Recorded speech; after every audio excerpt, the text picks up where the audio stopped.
তিন নম্বর কারণ হচ্ছে ন্যায় ইনসাফ প্রতিষ্ঠিত করা। কি প্রতিষ্ঠিত করা? আমাদের ছোট ভাই শহীদ ওসমান হাদি তার এই ছোট্ট জীবনে সে ন্যায় আর ইনসাফের রাষ্ট্র কায়েম করতে চেয়েছিল, ঠিক কিনা? সে ভারতের গোলামি থেকে জাতিকে মুক্ত করতে চেয়েছিল, তাই ভারতের 5 গোলামেরা তাকে হত্যা করেছে গুলি করে, ঠিক কিনা? এটা ওসমান হাদির কথা নয়। ওসমান হাদি মাদ্রাসার ছাত্র ছিল, তারপরে বিশ্ববিদ্যালয়ে গিয়েছে, জাতির একটা রত্ন ছিল। তার বক্তব্য শুনলে অবাক হতে হয়। বিভিন্নমুখী জ্ঞান তার ভিতরে ছিল। বিভিন্নমুখী জ্ঞান শুধু ছিল না, সাহসও ছিল। এই জন্য সহ্য করতে পারে নাই, তাকে হত্যা করা হয়েছে।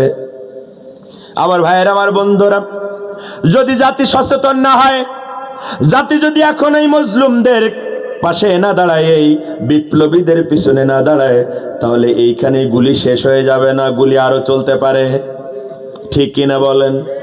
আর ওইগুলি যে আপনার সন্তানের বুকেও লাগবে না তার কিন্তু কোনো গ্যারান্টি নাই। অতএব সাবধান। কথা কি বুঝাইতে পারলাম ভাই? আমার ভাইয়েরা, নবীদের 3 নম্বরের দায়িত্ব ন্যায় আর ইনসাফ প্রতিষ্ঠিত করা। কথা বোঝেন আমার ভাইয়েরা, আমার বন্ধুরা? ওই ন্যায় আর ইনসাফ প্রতিষ্ঠার জন্য আল্লাহ রাব্বুল আলামিন নির্দেশ করেছেন, ন্যায় আর ইনসাফ প্রতিষ্ঠিত করো। আর এই ন্যায় আর ইনসাফ প্রতিষ্ঠা করার জন্য সেই শুরু থেকে আজ অবধি পৃথিবীর সব ইমামেরা সপ্তাহে একবার হলে ওই আয়াতটা আপনাদেরকে স্মরণ করিয়ে দেয়, খুতবায়, জুমার খুতবায় স্মরণ করিয়ে দেয়। আল্লাহ রাব্বুল আলামিন তোমাদেরকে ন্যায় আর ইনসাফ প্রতিষ্ঠার জন্য নির্দেশ করেছেন। অতএব ন্যায় আর ইনসাফ প্রতিষ্ঠার জন্য তোমরা দৃঢ় প্রতিজ্ঞ হও। ন্যায় আর ইনসাফ প্রতিষ্ঠার জন্য সবাইকে দৃঢ় প্রতিজ্ঞ হওয়ার আহ্বান ইমাম সাহেব জানায়।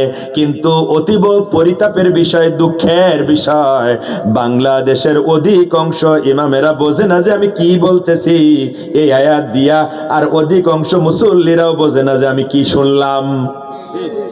কথা ঠিক কিনা বলেন?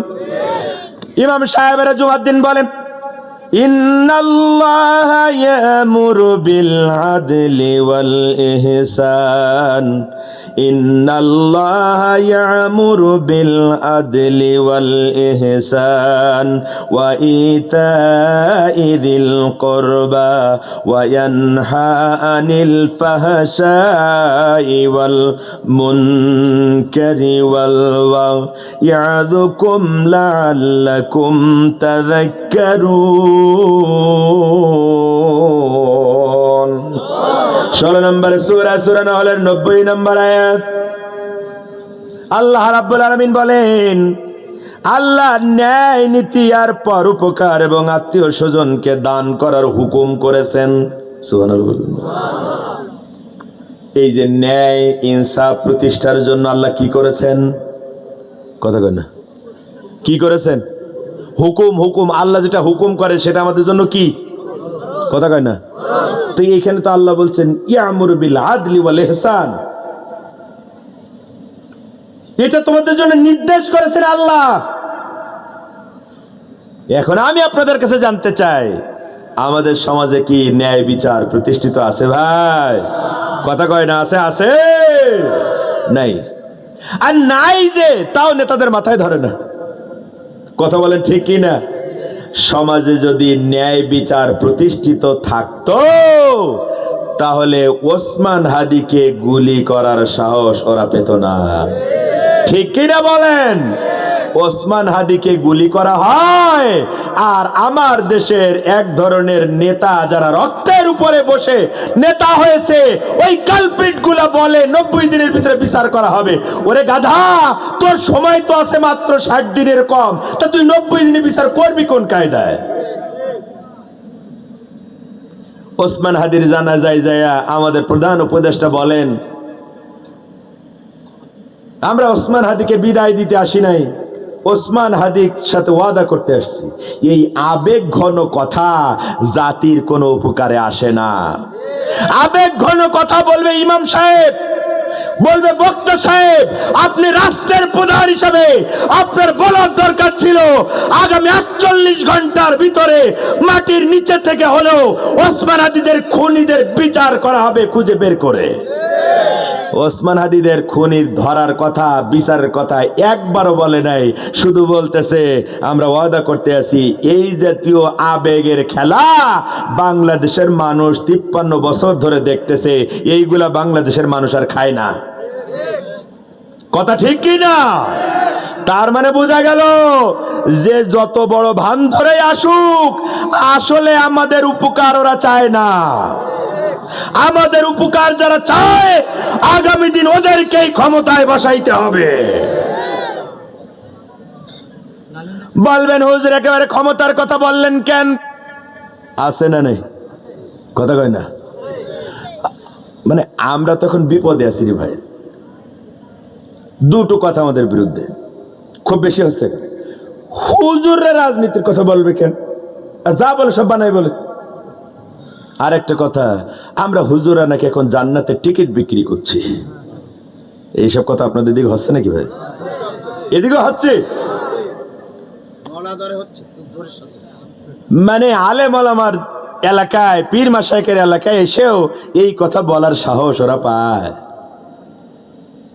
ভাই টিকিট যদি আমরা বিক্রি করি তাহলে তো আপনাদের দু একজনের পাওয়ার কথা। কেডা কেডা টিকিট পাইছেন জান্নাতের? হাত তোলেন। না ও বাচ্চা মানুষ না বুঝে হাত তুলেছে।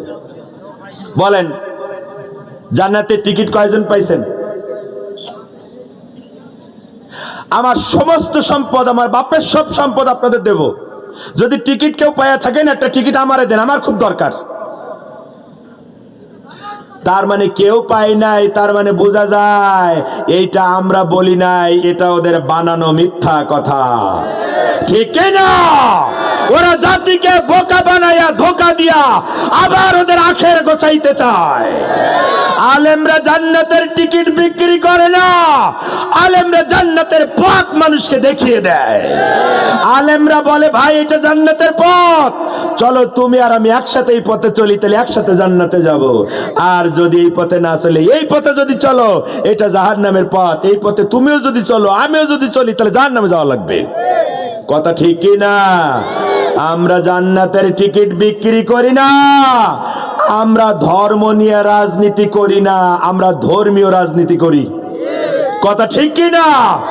আমরা সারা বছর ধর্মের কথা বলি, আমরা ভোটের সময় মাথায় টুপি দিয়া পাঞ্জাবি গায়ে দিয়া হাতে তসবিহ নিয়া মাথায় পট্টি বাইধা মানুষের কাছে ইসলামের নাম করে ধর্ম ব্যবসা করি না। অতএব মিথ্যাচার বন্ধ করো, নাইলে এই তোমার গর্তে তুমি পড়বা। কথা ঠিক কি না? এই হুজুরদেরকে রাজাকার বলতে যাইয়া, এই হুজুরদেরকে সাইজ করতে যাইয়া শেখের বিটি রান্না করা ভাত খাইতে পারি নাই, তার আগে পালাইয়া যে জায়গার মাল ওই জায়গায় চলে গেছে। কথা ঠিক কি না? অতএব দেশে তাওহীদের বিপক্ষে, আলেম ওলামার বিপক্ষে, ইসলামের বিপক্ষে যারাই যাবে তারাই এদেশের মানুষের কাছ থেকে দূরে সরে যাবে। বলবেন হুজুর আপনাদের এত বলা হয় তারপরেও কেন রাজনীতি করেন? কথা তাই কিনা? ঘুরে ফিরে এক প্রশ্ন। যদি তাই হয়, যদি তাই হয় আলোচনার শেষ বেলায়, তাহলে আমি আপনাদেরকে বলবো ভাই ন্যায় বিচার প্রতিষ্ঠার জন্য আল্লাহ নির্দেশ করেছেন, আর এই ন্যায় বিচার প্রতিষ্ঠিত হওয়ার পূর্ব শর্ত হচ্ছে সমাজে সৎ কাজের আদেশ আর অসৎ কাজের নিষেধ করা। তার মানে মানুষকে বোঝাইতে হবে এটা ভালো কাজ আর এটা খারাপ কাজ। এইটা বোঝানোর পরে যদি মানুষ ভালোটা বাদ দিয়ে খারাপ করে তাহলে ওর বিচার করতে হবে। কথা ঠিক কি না? কিন্তু ওরে বুঝাইলেন না এটা ভালো এটা খারাপ, আরো খারাপ করলো অমনি আপনি বিচার করবেন, হবে না। ঠিক কিনা বলেন আমার ভাইয়েরা? যদি তাই হয় তাহলে খেয়াল করেন, ন্যায় বিচারের জন্য আল্লাহ রাব্বুল আলামিন নির্দেশ করেছেন, কি বলে সৎ কাজের আদেশ অসৎ কাজের নিষেধের জন্য আমার আল্লাহ নির্দেশ করেছেন কোরআনুল কারিমে, না করেন নাই? ভালো করে খেয়াল করবেন, এই নির্দেশ করতে যায় আল্লাহ দল করার জন্য বলেছেন। এবার বুঝতে পেরেছেন কি বলতে যাচ্ছি? আর একটু ভালো করে বলি, অ্যালার্জি রুগীদের যাতে আর একটু বেশি করে চুলকায় আর কি। ঠেলাওয়ালা, কুলিওয়ালা, মজুর, মেতর সবাই দল করতে পারবে, রাজনীতি করতে পারবে। ওরাও আল্লাহর মানুষ, আমি তো ছোট করতেছি না। তো আমরা সমাজের লোকেরা যারা এই কথা বলে ওরাই তো ওদেরকে ছোট করে দেখে, ঠিক কি না? ওরা দল করতে পারবে, ওদের কাছে যে ভোট চাবে ওরাও রাজনীতি করতে পারবে, কিন্তু হুজুররা রাজনীতি করতে পারবে না, ঠিক কি না? হুজুর আবার রাজনীতি করবে কে? তার মানে ওদের ভাবটা আছে হুজুর যাতে রাজনীতি করে, ও শুধু হুজুরি দাওয়াত করবে, মুরগি খাই দেবে, গরু খাই দেবে, আর হুজুরি ভুড়ি শুধু বাড়বে। কথা কয় না?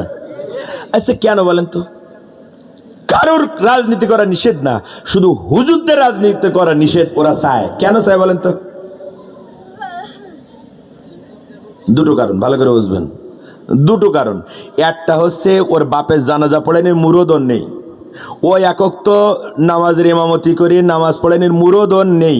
হুজুরের কাছে ইচ্ছায় হোক অনিচ্ছায় হোক ওর আশা লাগে। হুজুর যদি এক দল করে আমি আরেক দল করি, তো হুজুরের পিছনেই তো আমার নামাজ পড়া লাগে, তার মানে আমার দলের তো আর ইজ্জত থাকে না। এটা হচ্ছে এক নম্বর কারণ। না, এটা হচ্ছে 2 নম্বর কারণ। আর 1 নম্বর কারণ হচ্ছে হুজুররাই, আলেমরাই হচ্ছে সমাজের শ্রেষ্ঠ মানুষ। কথা কয় না?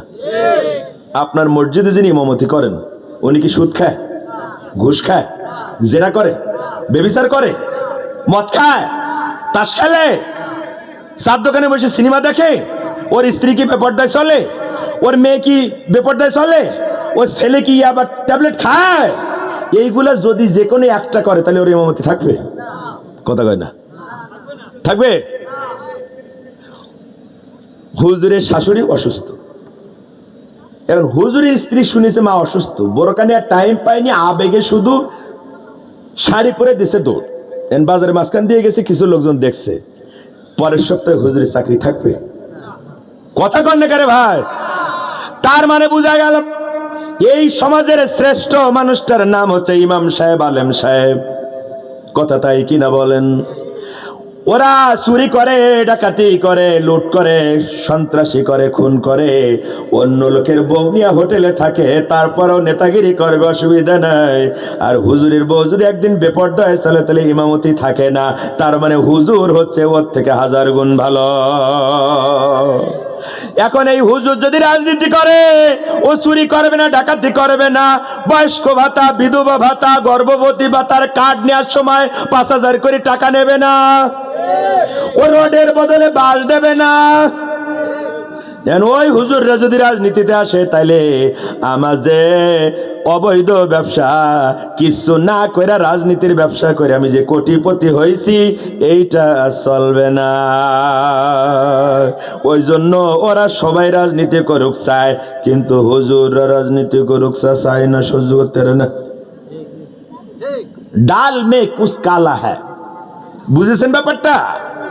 এবার আসেন হুজুর, আপনি কেন এত পেশায় পেশায় দলের কথা বলতেছেন কেন? আমরা সব দলের লোক আপনার পিছনে নামাজ পড়ি, মোনাজাত ধরি, তো আপনি যদি একটা দলের পক্ষে বলেন তাহলে আমাদের তো ইজ্জত যায়, সেজন্যই বলে রাজনীতি করেন না। হুজুরদের দল করার দরকার কি? কথা কয় না? আসল কাহিনী তো এই জায়গায়। এখন এইটা জবাব করান দিয়ে আল্লাহ কি এইটা জবাব দিচ্ছেন না দেন নেই? আরে ভাই, সমাজের সব কিছু করার ব্যাপারে আপনি কিভাবে খাবেন, কিভাবে বাথরুমে যাবেন, কিভাবে ঘুমাবেন, কিভাবে বিয়ে করবেন, কিভাবে স্ত্রীর সাথে ঘুমাবেন, কিভাবে সন্তানের সাথে ব্যবহার করবেন, এই সব কথা কোরআন সুন্নাহয় আছে না নাই? তো এই কথাগুলো কি বেশি গুরুত্বপূর্ণ না রাষ্ট্র পরিচালনা বেশি গুরুত্বপূর্ণ? তো এই ছোটখাটো বিষয়গুলো কোরআনে আছে, হাদিসে আছে, কিন্তু রাষ্ট্র চালানোর কথা কোরআন হাদিসে থাকবে না, এই কথা যারা বলে ওরা পাগল না ছাগল? দুটোই। কথা কয় নাকি? আমার ভাইয়ের, আমার বন্ধুরা, আল্লাহ রাব্বুল আলামিন বলেন, ওয়ালতাকুম মিনকুম উম্মাতুন ইয়াদউনা ইলাল খায়র ওয়া ইয়ামুরুনা বিল মা'রুফি ওয়া ইয়ানহাউনা আনিল মুনকার উলাইকা হুমুল মুফলিহুন। 3 নম্বর সূরা আলে ইমরানের 104 নম্বর আয়াত মুখস্থ করেন। 3 নম্বর সূরা সূরা আল ইমরানের 104 নম্বর আয়াতে আল্লাহ রাব্বুল আলামিন বলেন, তোমাদের ভিতরে এমন একটা দল অবশ্যই থাকতে হবে। কি থাকতে হবে? উম্মাহ, উম্মাহ মানে দল। এমন একটা দল থাকতেই হবে, তার মানে থাকাটা বাধ্যতামূলক। তার মানে যেই দলের কথা আল্লাহ বলতেছেন ওই দল করা আপনার জন্য বাধ্যতামূলক। কথা মুখে আসলে বলো, আন্দাজ খুঁজে পাও না, আবার দাবি করো আমি মুসলমান। আল্লাহ রাব্বুল আলামিন বলেন, আলতাকুম মিনকুম উম্মাতুন ইয়াদউনা ইলাল খায়র, এমন একটা দল তোমাদের মধ্যে থাকতেই হবে যারা খায়র, ভালোর দিকে মানুষদেরকে দাওয়াত দেবে। ওয়া ইয়ামুরুনা বিল মারুফ ওয়া ইয়ানহাউনা আনিল মুনকার, আর তারা সৎ কাজের আদেশ করবে, অসৎ কাজের নিষেধ করবে। দল একটা থাকতেই হবে, তবে ওই দলের মূল কর্ম নিতে হবে তিনটা। কয়টা? কথা কয় না। মূল কর্ম নিতে হবে তিনটা। ও আল্লাহর দিকে মানুষদেরকে ডাকবে, সৎ কাজের আদেশ করবে, অসৎ কাজের নিষেধ করবে।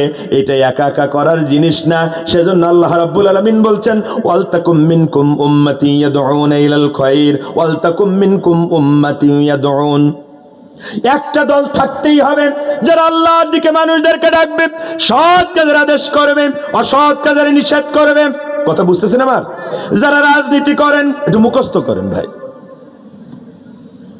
আল্লাহ রাব্বুল আলামিন দল করার জন্য নির্দেশ করে, আর তুমি কোন জায়গার নবাব জাদা নসরুল্লাহ খান হুজুরদের রাজনীতি করা যাবে না, এই কথা বলার সাহস তোরে কে দিয়েছে? কথা ঠিক কি না? এই কথা বলে কোন হুজুরকে যদি অপমান করে, ওই যে আগে বলেছিলাম আড়াই হাতে বাঁশের লাঠি, ওগুলো রেডি রাখবেন। যেই বেয়াদব বলবে ওই জায়গায় সাইজ করবেন। আল্লাহ রাব্বুল আলামিন বলেন, যেই দল এই তিন কাজ করবে, উলাইকা হুমুল মুফলিহুন, ওরাই সফল কাম। সুবহানাল্লাহ। যারা আল্লাহর দিকে মানুষদেরকে ডাকবে, সৎ কাজের আদেশ করবে, অসৎ কাজের নিষেধ করবে, আমার আল্লাহর ঘোষণা হচ্ছে ওরা সফল, ওরা সফল, ওরা সফল। তার মানে এই তিন কাজ যারা করে না ওরা ব্যর্থ। এখন যদি আপনি বলেন, হুজুর বুঝলাম আল্লাহ দল করতে বলেছি, কথা ঠিক কিনা? আবার আল্লাহ একই সূরার 110 নম্বর আয়াতে বলেছেন, কুনতুম খায়রা উম্মাতিন উখরিজাত লিন-নাস তা'মুরুনা বিল মা'রুফি ওয়া তানহাউনা আনিল মুনকার।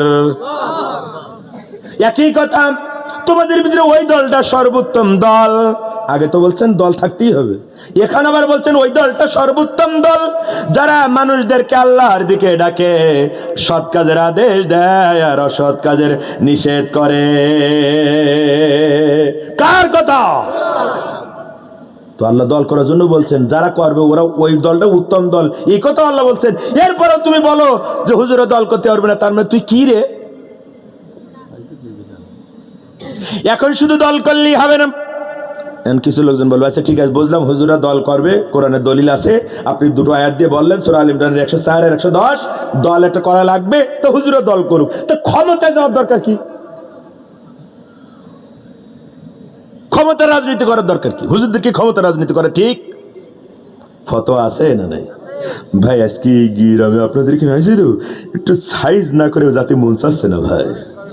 সারা বাংলাদেশে এই সাইজ, আমি যে সাবজেক্টেই ওয়াজ করি না কেন শেষ বেলায় এই ওষুধটুকু না দিয়ে আমি যাই না, সোজা কথা।